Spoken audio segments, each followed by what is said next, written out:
Hello tout le monde, bienvenue donc dans notre première séance de dessin pendant la période de confinement. Et comme je vous avais expliqué la dernière fois, nous allons nous intéresser à la bande dessinée. Donc nous allons démarrer un projet de bande dessinée à partir de maintenant et puis sur déjà toute la période du confinement, c'est-à-dire au moins 4 semaines, voire plus. Et c'est un projet que je souhaite ensuite que vous emmeniez vraiment sur une plus longue période, même si on travaille autre chose ensuite dans les cours. On travaillera un petit peu encore sur le projet, quand on se reverra, on continuera à travailler un petit peu sur le projet de la BD.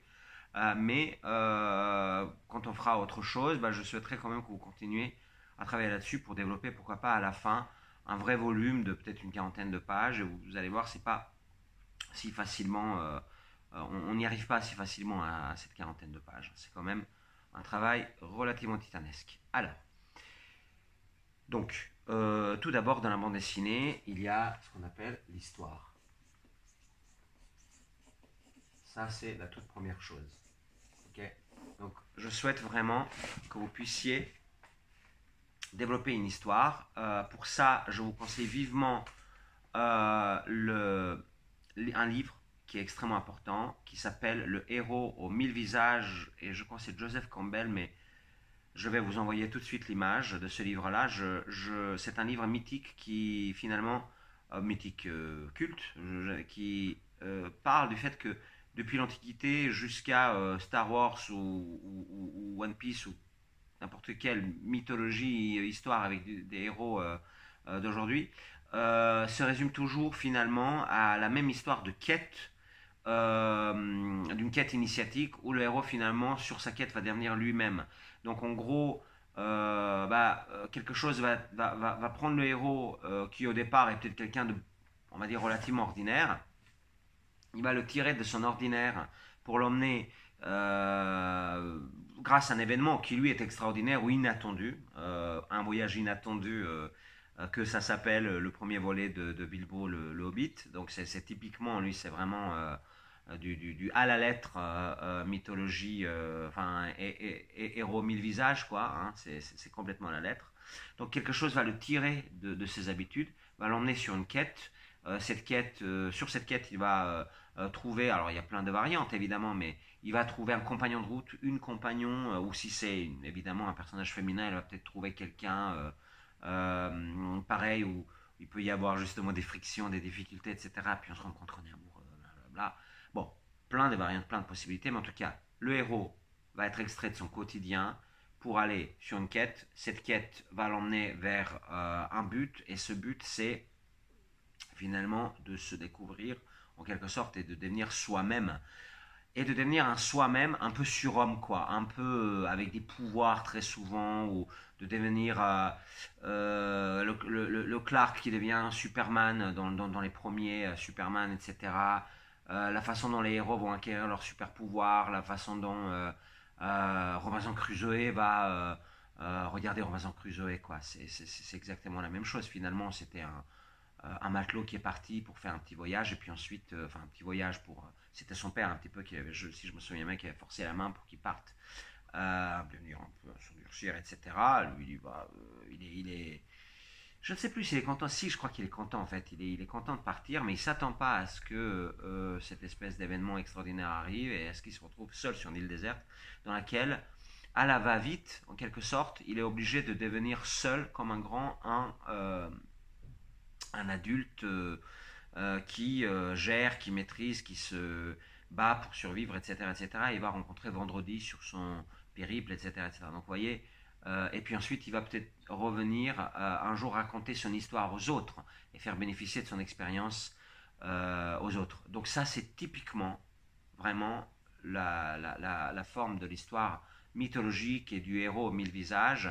Moi, ce que je vous suggère, c'est de réfléchir dans un premier temps à ça, c'est-à-dire au fait de imaginer euh, ce héros, cette héroïne bien sûr, euh, et que cette personne, c'est vous, hein, c'est vraiment vous, elle peut avoir vos traits. Tiens, voilà, donc c'est quelque chose que j'insiste sur la question. Je voudrais que ça soit vraiment quelqu'un qui a vos traits, d'accord. Et cet héros, cette héroïne va partir sur une quête initiatique, quelque chose va donc l'extraire de son quotidien, et ensuite tout ce que je viens de vous raconter.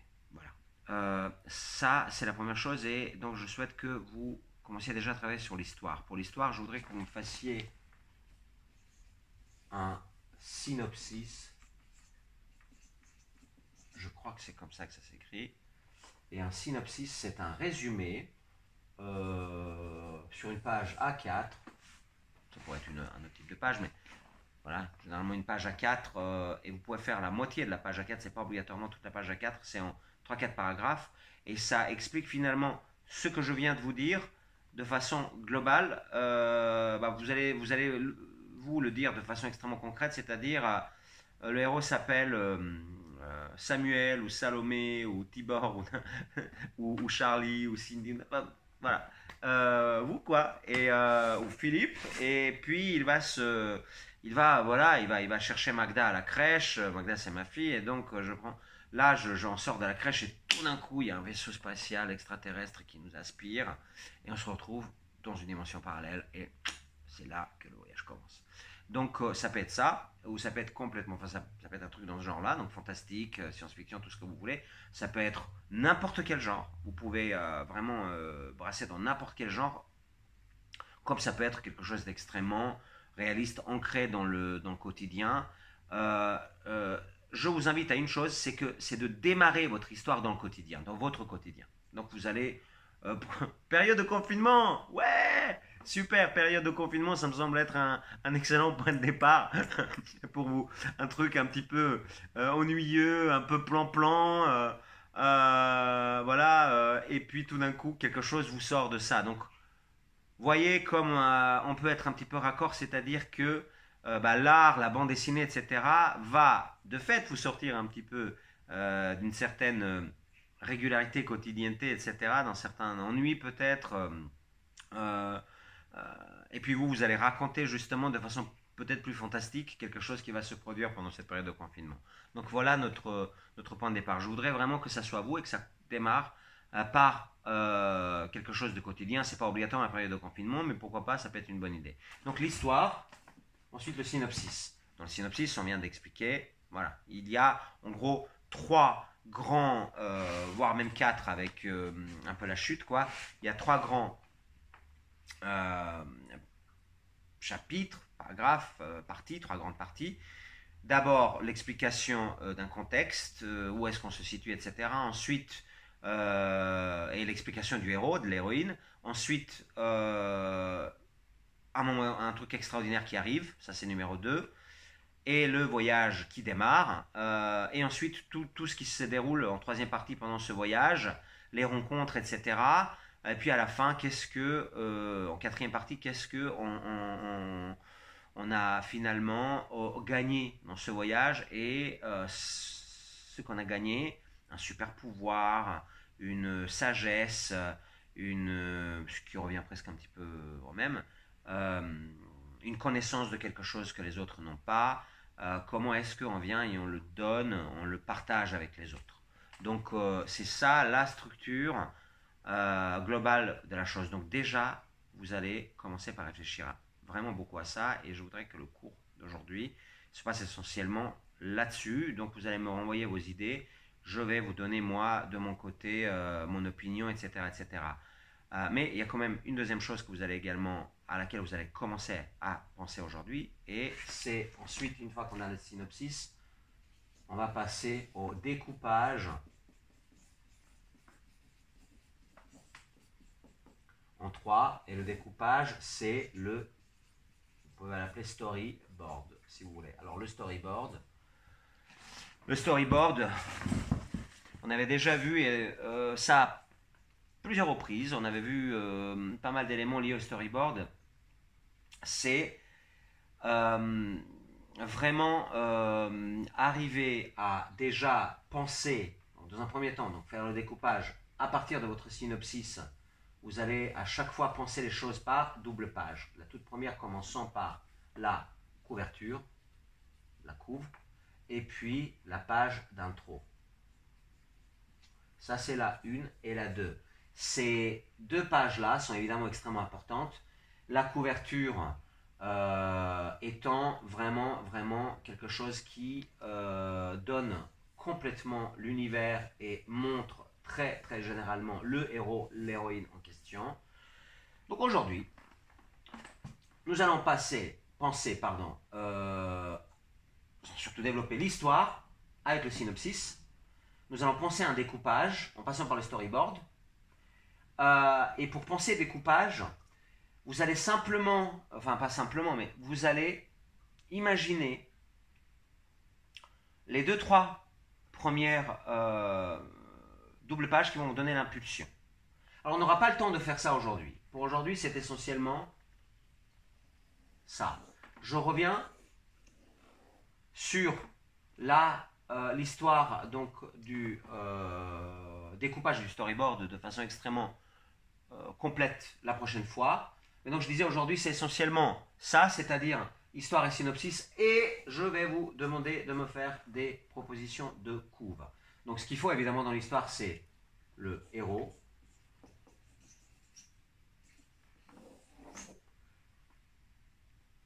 masculin, féminin, bien sûr,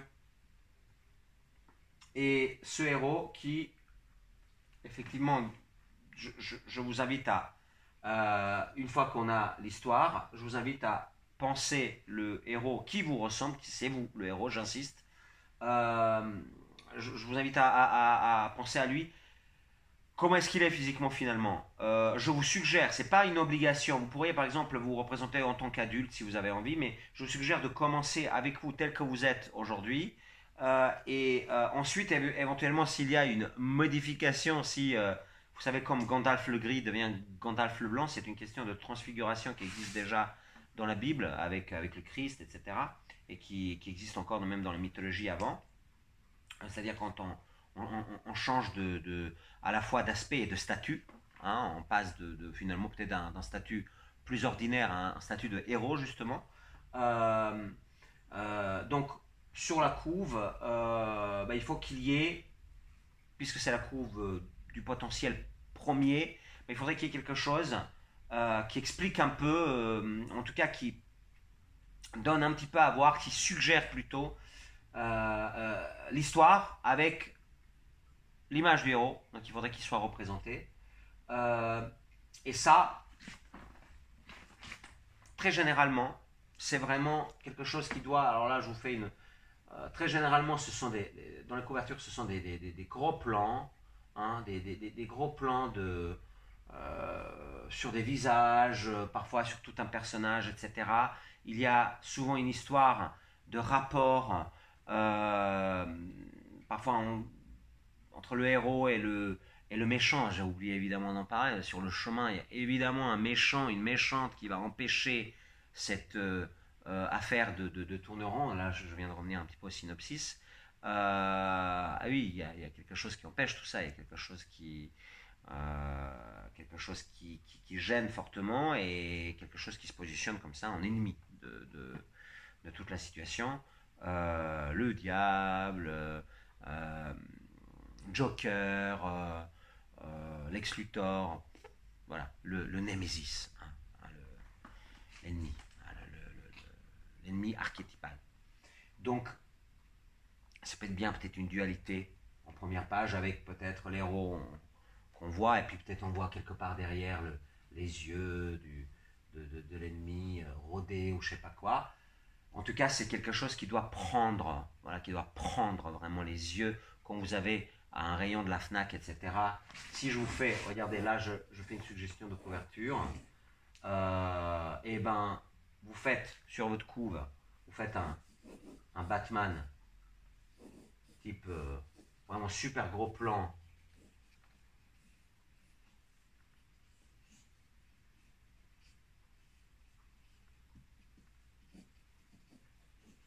Comme ça.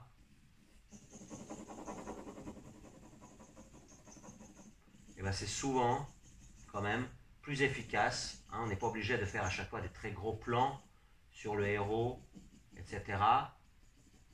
On n'est pas obligé de faire des portraits comme ça, etc. Mais en tout cas, ça a tendance à être quand même un petit peu plus impactant que si vous faisiez un petit Batman dans un coin, même s'il est très joli, avec des immeubles, etc., etc., et quelque chose qui est un peu plus éclaté, où finalement l'œil n'est pas immédiatement attiré, ne va pas bloquer, ne va pas rester collé. Comme là, paf, il reste collé un peu sur une espèce de truc très, très monolithique comme ça. Donc, je vous suggère vraiment ça. Voilà. Je vous suggère vraiment ça. Essayez pas de faire des trucs trop éclatés, trop atomisés. Je pense que c'est plutôt pas mal pour une première séance. Lors de la deuxième séance, on commence à parler découpage, storyboard. Et là-dedans, un des aspects les plus importants qui va arriver dès l'introduction, ça s'appelle le découpage. Enfin, d'ici la semaine prochaine, une chose très importante, je vous conseille vivement de vous procurer, enfin vous n'avez pas besoin de vous le procurer, je pense qu'il existe en PDF sur Amazon, un des livres qui va beaucoup vous parler de la bande dessinée, des questions du scénario, de l'histoire, du découpage, de ce que c'est que la bande dessinée, de quelles sont les façons d'aborder l'histoire, etc. C'est un livre incontournable, je pense, qui a été plutôt sur la bande dessinée, on va dire, classique. Ça va pas parler beaucoup de manga parce que ça a été édité et fait un peu avant la grande vague manga. Moi, ça me va si vous voulez faire quelque chose dans le style manga, etc. Ça me convient, même si je ne saurais pas correctement peut-être vous guider. Je ne suis pas trop dans l'univers manga. Bref, je reviens à ce que je disais. Un livre que vous allez vraiment devoir découvrir, que vous avez en PDF, c'est un livre qui s'appelle L'Art Invisible de Scott McCloud, comme le Highlander, si vous connaissez. Et c'est un livre référence en matière de bande dessinée et comment est-ce que nous... qu'est-ce que c'est que la bande dessinée? Comment est-ce que nous pouvons faire de la bande dessinée? Quelles sont un peu les différentes... les différents moyens déployés jusqu'à présent, c'est quand même un livre qui somme beaucoup de choses, qui est extrêmement complet, extrêmement exhaustif. Vous aurez toutes les infos nécessaires là-dedans. Ok, donc ça vous fait 2 bouquins à regarder. Et rien que l'introduction du livre Le héros aux 1000 visages va vraiment beaucoup vous parler. Et pour ce qui est du livre de Scott McCloud, essayez de voir si vous le trouvez en PDF. Je pense que c'est possible. Sinon, n'hésitez pas à le commander, parce que je crois que les trucs Amazon, etc., ils livrent et tout. Je pense que vous pourrez l'avoir pour une vingtaine d'euros. C'est vraiment, ce ne serait pas de l'argent perdu, parce que c'est un livre référence qui va énormément vous aider pour créer votre BD, quel que soit le style de la BD. Je vous embrasse, mes petits loups. On se voit la semaine prochaine pour le découpage. Bisous.